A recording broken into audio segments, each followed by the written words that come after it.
내 영혼은 안전합니다. 주 손길로 내 삶을 안으시니 그 평강이 나를 덮습니다. 내 아버지. 할렐루야. 바울의 서신서를 읽다가 보면은 우리가 많이 발견할 수 있는 그 바울적인 표현이라 할까요? 그 표현 중에 하나가 예수 안에서라고 하는 그런 표현이 있습니다. 헬라 말로 하면 엔 크리스토스라고 하는 그런 말인데, 크리스토스 예수 앞에 그 붙어 있는 그 말이 이제 n이라고 하는 거예요. n. 그게 이제 히라보의 n인데 우리말로 아니다 하는 그런 말입니다. 영어로 하면 in이거든요. 이런 표현이 바울 서신에 매우 많이 나옵니다.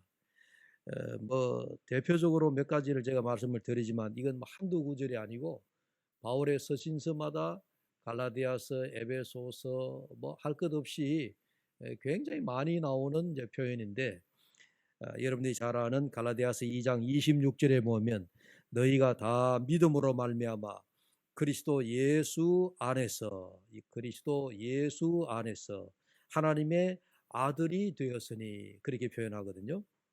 에베소 2장 6절에 보면 또 함께 일으키사 그리스도 예수 안에서 함께 하늘에 앉히시니, 이 에베소 2장 그 한 장 속에 우리가 보통 성경이 이제 1장, 2장 이렇게 한 장씩 넘어가잖아요. 넘어가는데 에베소 2장에 보면은 그 한 장 속에 예수 그리스도 안에서라고 하는 이 표현이 무려 4번이나 나옵니다. 에베소 2장 6절, 2장 7절, 또 2장 10절, 또 13절, 뭐 22절 등등, 이 예수 안에서라고 하는 이런 표현이 굉장히 반복적으로 이제 나오고 있다 하는 그 얘기입니다. 그러면 우리가 예수 안에서라고 하는 이 표현은 우리가 뭘 말하는 것이냐?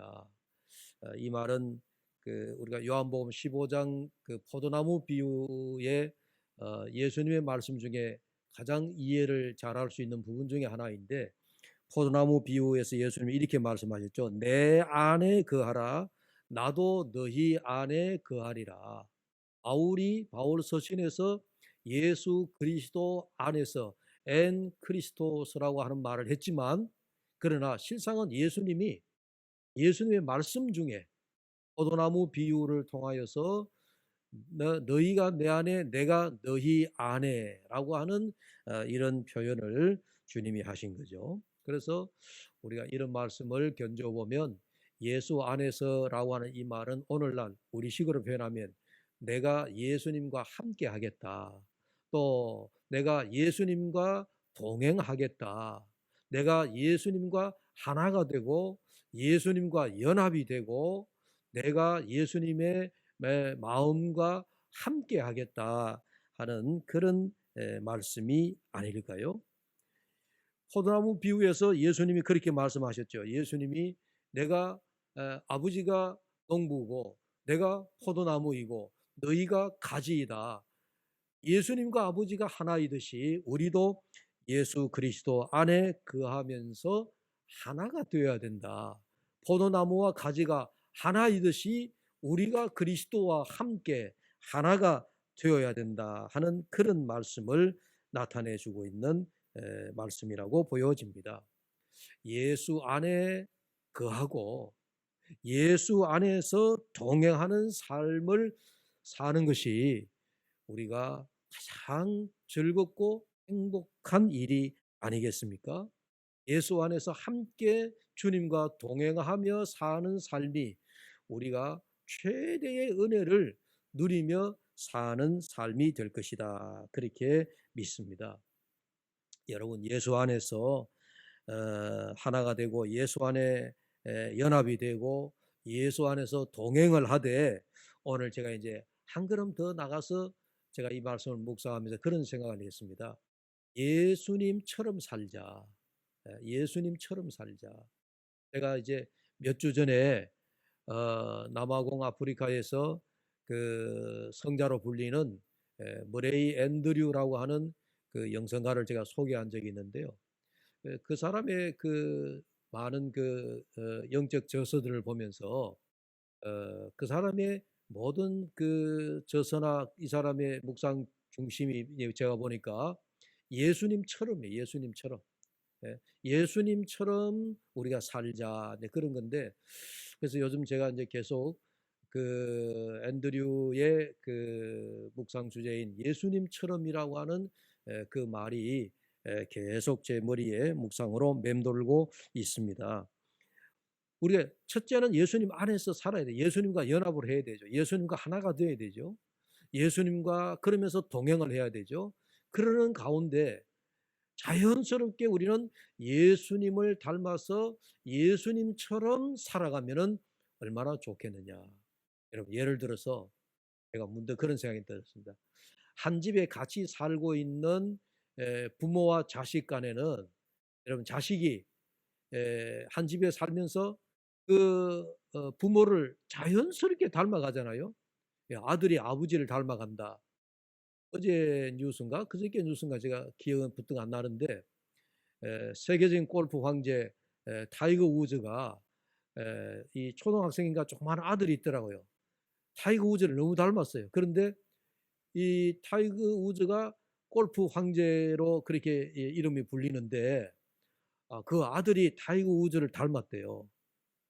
그래서 이제 아버지와 아들이 골프를 치는데 골프 치는 그 뭐라죠, 흉내 내는 거나 모양이 아버지 타이거 우즈를 너무 닮았다는 거예요. 그 소개하는 그 이제 아나운서 말이.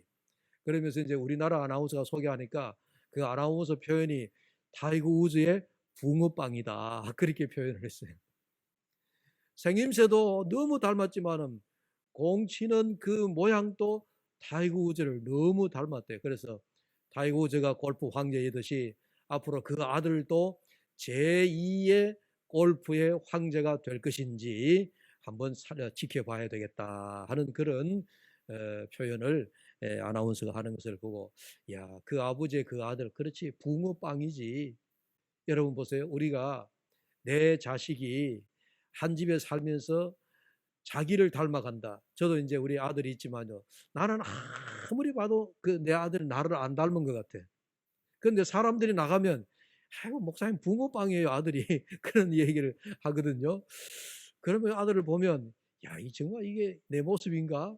그런데 아들 장가 보내는 날 우리 신학교 동기가 우리 신학교 동기들은 친구가 30년 지기잖아요. 신학교 졸업한 지 30년이 되었으니까 아들이 양복 입고 결혼식장에 딱 준비하고 서가 있는데 그 모습을 보더니 우리 신학교 친구 동기가 그 얘기에 야, 박 목사 30년 전에 신학교 왔을 때 꼭 그 모습이다. 그러는 거예요.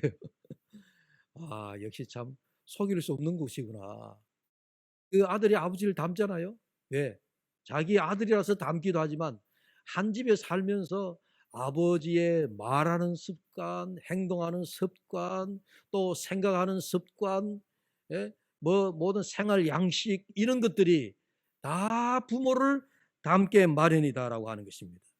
특히 여러분 성격도 닮는다 그러냐. 아버지의 자녀이니까 부모의 자식이니까 그 자식이 그 부모 어머니 아버지를 그 성품을 닮는 것 그거는 너무나 자연스러운 겁니다. 마찬가지로 우리가 신앙의 삶을 살면서 예수 그리스도 안에서 주님과 함께 동행한다면, 주님과 함께 연합한다면, 주님과 함께 우리가 거한다면 우리는 누구를 닮는 거예요? 예수님을 닮는다는 거죠. 예수님을 닮아서 또 예수님의 모습처럼 되어 가야 된다는 거죠. 그것이 우리 그리스도처럼 되는 것이고 그리스도처럼 예수님처럼 사는 것이다. 그런 말입니다. 자, 오늘 본문 빌립보서에서 예수님처럼 사는 모습이 무엇인지를 잘 가르치는 말씀이 있습니다. 예수님의 성품 가운데 예수님의 모습 가운데 많은 모습을 가지고 있잖아요. 그런데 오늘 이 빌립보서 2장에서는 예수님의 모습은 우리에게 겸손을 가르치는 말씀이에요. 여러분 잘 아시죠? 빌립보서 2장은 예수님의 겸손이다. 예수님의 겸손. 예. 우리가 예수님의 겸손을 말할 때에 빌립보서 2장을 두고 우리는 말해야 됩니다. 그만큼 빌립보서 2장은 예수님의 겸손을 나타내는 말씀이에요. 왜 그럴까요? 예? 여러분 5절 말씀을 한번 봅시다. 너희 안에 이 마음을 품으라. 곧 그리스도 예수의 마음이니. 이 예수님의 마음이 무엇이냐, 예수님의 성품이 무엇이냐라고 했을 때 바로 그 예수님의 성품은 겸손을 대신하는 거예요. 겸손의 대어입니다. 예. 그래서 그 겸손의 마음이 뭔가라고 하는 것을 나타내는 말씀이 7절 8절이에요. 7절과 8절입니다. 여러분 다시 7절과 8절을 함께 읽어보시죠. 오히려 자기를 비워 종의 형체를 가지사 사람들과 같이 되셨고 사람의 모양으로 나타나사 자기를 낮추시고 죽기까지 복종하셨으니 그 십자가에 죽었습니다. 왜 빌립보서 2장을 예수님의 겸손의 장으로 우리가 말할 수 있느냐?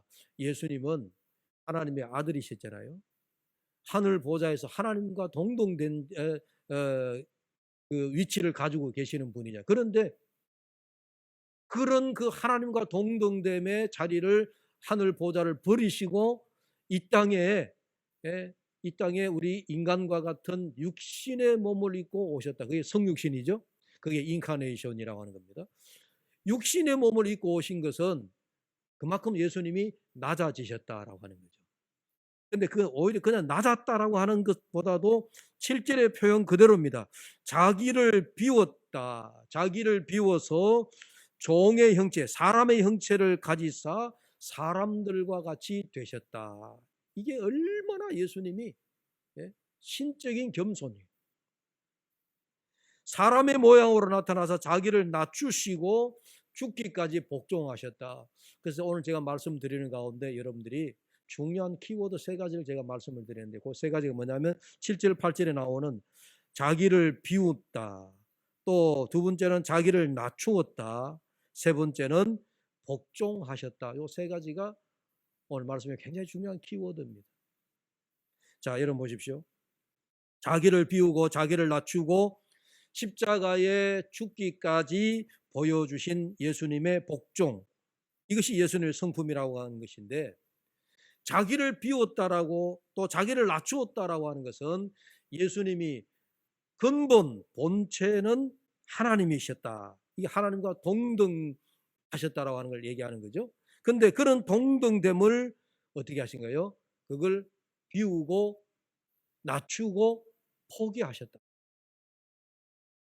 그러니까 하나님의 아들로서 하나님과 동등하셨던 분이 성육신, 우리가 이 성육신 얘기할 때 정말 신비한 과정이지만은 우리가 말로서 다 설명할 수 없는 그런 신비한 과정, 동정녀 마리아의 몸을 빌려서 이 땅에 육신으로 오신 그 성육신 하신 그 과정은 우리가 이성으로 다 이해할 수 없는 매우 신비하고 오묘한 일이지만은, 아무튼 독생자 예수 그리스도는 그렇게 자기를 낮추셔서 성육신, 인간의 몸을 빌려 이 땅에 오신 것,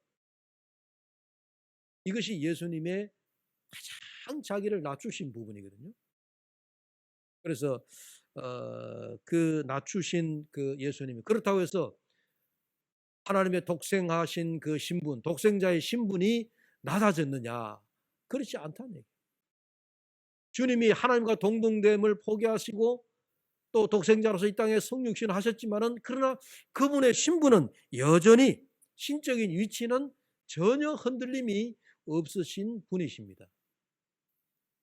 여러분, 왕자와 거지라고 하는 소설이 있습니다. 미국의 마크 트웨인이라고 하는 미국의 소설가가 썼는 그런 소설인데 우리에게 많이 읽혀지고 알려져 있죠. 왕자와 거지, 뭐 그 내용 줄거리 여러분 대충 아시지만, 이 왕궁에만 살던 왕자가 바깥 세상이 너무 궁금한 거예요. 그래가지고 이제 한 번은 왕궁을 벗어나가지고 이제 이 바깥 세상을 구경하는데, 자기와 한낱없이 태어난 자기와 생김새가 비슷한 거지 한 소년을 만납니다. 그래서 왕자가 보니까 너무나 자기와 비슷해. 그런데 그의 신분은 거지입니다. 그러나 이 왕자가 왕궁으로 돌아가는 것이 좀 지루한 것 같기도 하고, 오히려 이 세상에 처음 대하는 세상이 너무 자기 눈에는 신비하게 보이고 재밌어 보이고 여기 좀 더 머물고 싶은 마음이 있어가지고 그 거지에게, 야, 네가 내 왕자의 옷을 벗어줄 테니까 네가 이 왕자의 옷을 입고 너의 그 누추한 거린의 옷은 나를 다오, 내가 입으마. 이거 서로 옷을 바꿔 입은 거예요. 그래가지고 거지는 왕자의 옷을 입고 왕궁으로 되돌아가고, 이 진짜 왕은 바깥 세상에 남아가지고 이제 세상 구경을 소위 하는 겁니다. 그래서 이제 거지들 소굴에 들어가서 함께 생활하고 막 그리 하는데, 여러분, 그러나 나중에 이제 결론은 결국은 이 왕자가 다시 왕으로 다시 컴백해서 나중에 좋은 왕이 된다는 얘기인데, 왕자가 거지 옷을 입고 거지로 있는 동안에 그의 신분은 어떤 신분이었어요? 왕자의 신분이죠. 왕자의 신분. 거지 옷을 입었다라고 해서 그가 거지가 아니었습니다. 그의 신분은 그 화려한 왕궁, 또 장차 그 나라를 이제 왕이 되어서 이끌고 가야 될 그 왕자의 신분, 그건 변함이 없었다 하는 이야기입니다. 우리 예수님을 보십시오. 하늘에 있는 자들과 땅에 있는 자, 오늘 10절의 말씀인데요. 땅 아래에 있는 자들로 모든 무릎을 예수의 이름에 꿇게 하시고, 하나님께서 독생자 예수님을 성육신 하셔가지고 이 땅에 우리와 같은 육신의 모습으로 보내셨지만은 이 땅에 오신 예수님 앞에, 예수님의 그 신분 앞에 이 땅의 모든 만물들이 어떻게 했습니까? 무릎을 꿇더라, 그렇게 말씀을 했습니다. 성육신하여 육신의 모습으로 인간에게 오셨지만 독생자의 그 신분은 변함이 없었다 하는 이야기, 그 영광스러운 위엄을 변화가 없었다라고 하는 것을 보여주는 말씀입니다. 그런데 우리가 주목해야 할 것은 그러한 독생자 예수 그리스도는 어떤 성품을 지닌 분이셨느냐라고 할 때에 자기를 비우고 자기를 낮추고 십자가에 죽기까지 복종하는 그런 성품을 보여주신 분이더라 하는 이야기예요.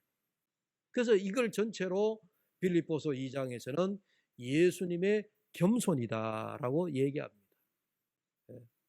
예수님의 겸손이다.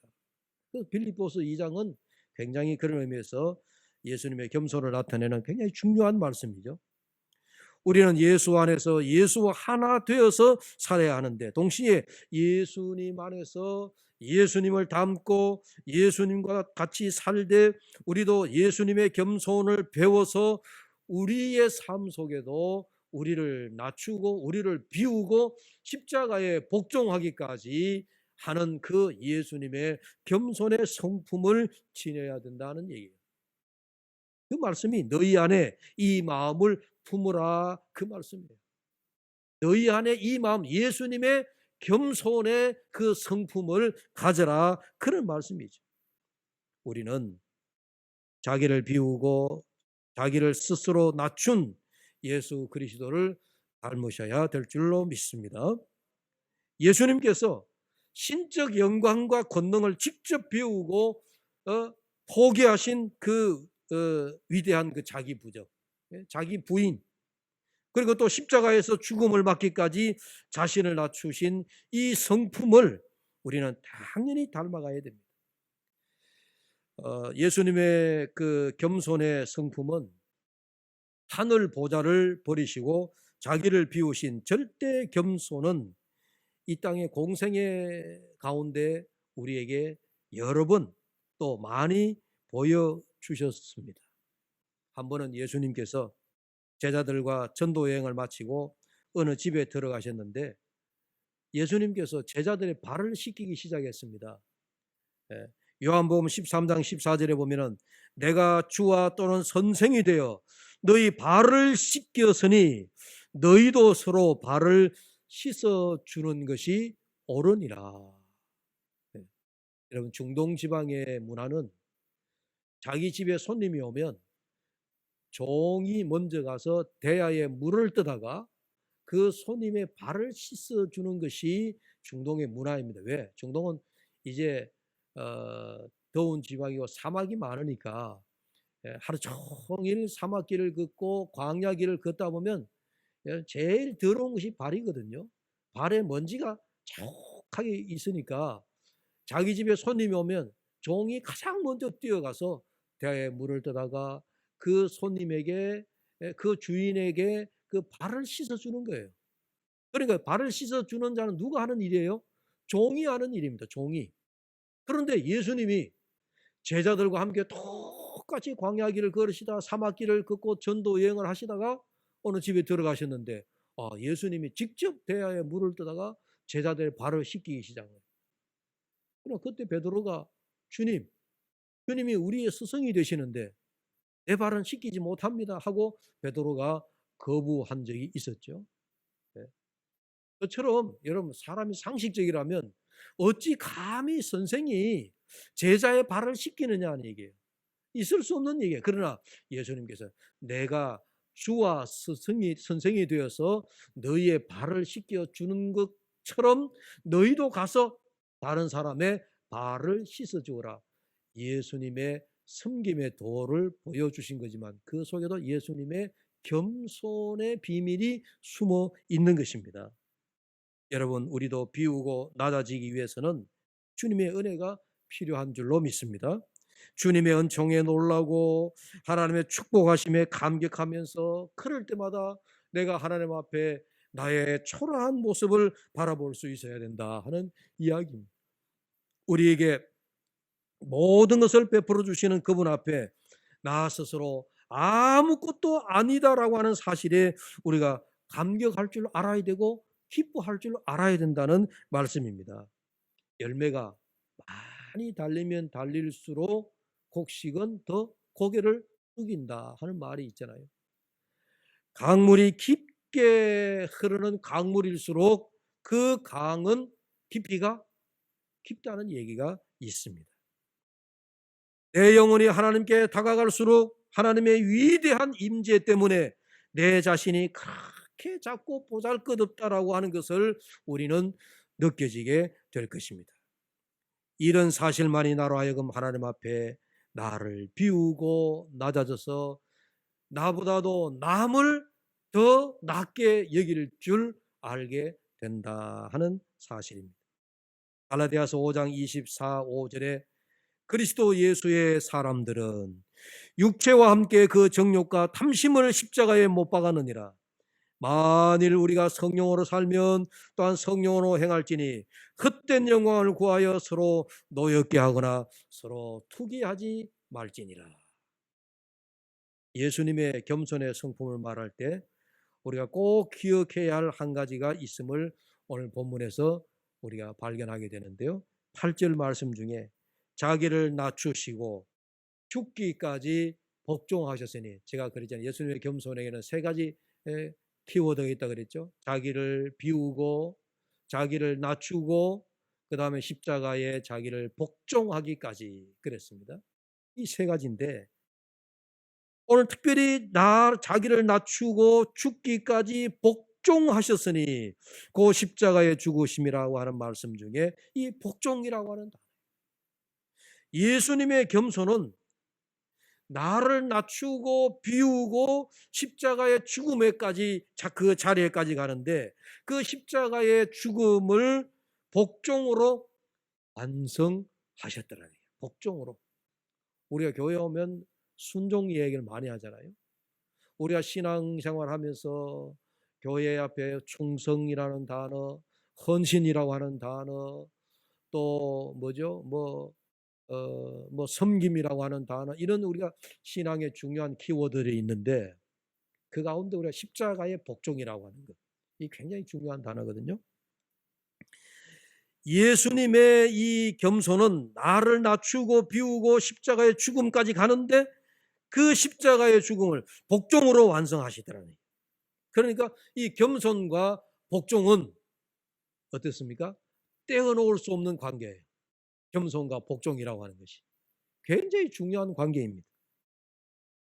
제가 목회 생활 중에 그러니까 신학교를 졸업하면서 한 30여 년 됐는데 이제 목회 생활도 한 30여 년 되어 가잖아요. 짧지 않는 그런 목회 기간 중에 제가 많은 경험을 했지만은 그 가운데서 이제 소위 우리가 믿음이 좋다, 신앙이 좋다라고 하는 이제 교우들도 많이 만났습니다.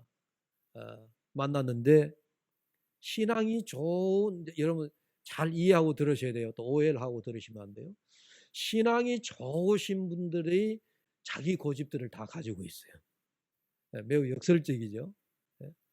신앙이 매우 깊다라고 하는 분들이 오늘 뭐 우리가 다 해당될는지 모릅니다. 자기 고집들을 다 가지고 있습니다. 근데 그분들은 믿음이 없는 거 절대 아니에요. 믿음이 정말 좋아요. 좀 말이 이상하게 들리죠. 믿음은 좋은데 자기 고집이 있다. 믿음이 좋은 교우가 교회에 충성하고 헌신하고 교회 헌금도 열심히 하고 충성도 잘하고 그렇게 하는데 왜 자기 고집이 있어야 되죠? 이게 매우 역설적이잖아요. 우리가 예수님의 십자가의 원리로 말하자면 십자가에는 우리가 다 어떻게 돼야 돼요? 죽어야 되잖아요. 자기 고집이 다 죽어져야 되잖아요. 그런데 믿음이 좋은데 자기 고집이 있다 하는 얘기예요. 그래서 제가 이제 경험 중에 이제 그런 거 있습니다. 믿음 좋은 교우들은 가만히 놔둬도 신앙생활 충성도 잘하고 헌신도 잘하고 봉사도 잘하고 다 잘해요. 잘하는데 이제 자기 고집이 강해가지고 목사가 뭔 얘기를 하잖아요. 목사가 이제 뭐 이렇게 권면을 하든지 또 이렇게 말씀을 드리면 이런 목사 말을 들을까요? 듣지 않을까요? 여러분 대답해 보십시오. 목사 말을 들을까요? 안 들을까요? 잘 안 들어요. 왜? 자기 고집이 있기 때문에. 자기 고집이 있어 결국은 자기 고집대로 가요. 믿음이 없는 거 아닙니다.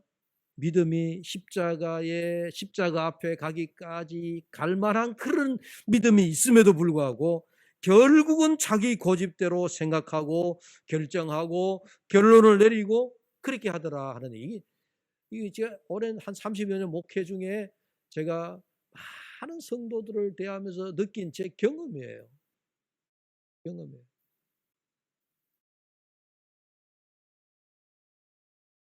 자, 오늘 말씀을 마무리하려고 합니다. 오늘 말씀은 예수님께서 자기 신분을 비우고 낮추고 성육신하셔서 이 땅에 오신 그런 그 일은 분명 자기 부인의 자기 겸손입니다. 자기를 비우기까지, 자기를 낮추기까지 주님께서 하늘 보좌 오른편에 앉으시는 그 과정이 십자가 지시는 마지막 그 십자가 앞에서 복종하는 그런 과정. 그래서 오늘 예수님의 겸손에는 먼저 자기를 비우는 것, 자기 부인입니다. 자기를 낮추는 것, 자기 부정하는 겁니다. 그리고 십자가 앞에서 자기를 복종하는 거예요. 이 두 가지가 예수님의 겸손의 오늘 성품이에요. 자, 여러분, 자기 부인의 겸손과 십자가 앞에서의 복종의 과정, 이 두 가지가 함께 어울려져서 이 빌립보서 2장에서 예수님의 겸손을 말씀하고 있습니다. 자, 이제 여러분들 오늘 우리는 이제 우리식으로 우리 신앙의 어떤 그런 스타일로 얘기하자면 내가 교회에 얼마나 충성하느냐, 내가 또 하나님 앞에 얼마나 내가 헌신하느냐, 내가 얼마나 신앙을 내가 견고하게 단단하게 세우고 있느냐 하는 것을 생각할 때 우리는 늘 십자가를 기준으로 바라봅니다. 또 예수님을 기준으로 바라봅니다. 그래서 오늘 빌립보서 2장에서는 이제 예수 안에서 살되 예수님과 함께 동행을 하되 예수님과 연합되어서 예수님과 하나 된 것처럼 살되 이제 우리는 예수님처럼 살자. 예수님처럼 살자 그러면 너무 여러분 크게 생각하실지 모르니까 오늘 빌립보서 2장 기준에서 예수님의 겸손처럼 우리가 살자 하는 말씀이에요. 그럼 그 예수님의 겸손은 자기를 부인하는 과정, 자기를 비우는 과정, 그리고 십자가에 복종하기까지 십자가 앞에서 절대 순종하는, 복종하는 그러한 겸손, 이러한 겸손으로 오늘 우리가 예수님의 모습을 닮아 예수님처럼 살아가는 저와 여러분, 우리 모든 두레교회 교우들이 되시기를 주의 이름으로 축복합니다. 기도합시다. 하나님 아버지, 주님의 은혜를 감사합니다. 오늘도 흩어져 있는 사랑하는 우리 두레교회 성도들, 예수님의 겸손을 빌립보서 2장을 통하여 다시 한번 묵상해 봅니다. 예수님이 하늘 보좌를 버리시고 자기를 이 땅에 내려오시는 그러한 모습을 통하여 자기를 부인하고 자기를 낮추시는 철저한 겸손의 모습, 그리고 이 땅에 오셔서 십자가 앞에까지 가는, 십자가까지 지는 십자가의 복종을 통하여 아버지 앞에, 절대자 앞에 겸손한 삶을 살아가셨던 예수님처럼 주님, 저희들도 먼저는 주님과 함께 동행하며 주님 안에서 살되 예수님의 모습을 닮아가는 저희들이 되게 하여 주옵소서. 예수님의 겸손을 우리의 겸손으로 받아들이게 하여 주시옵소서. 예수님의 이름으로 기도하옵나이다. 아멘. 주님 한 분만으로 난 만족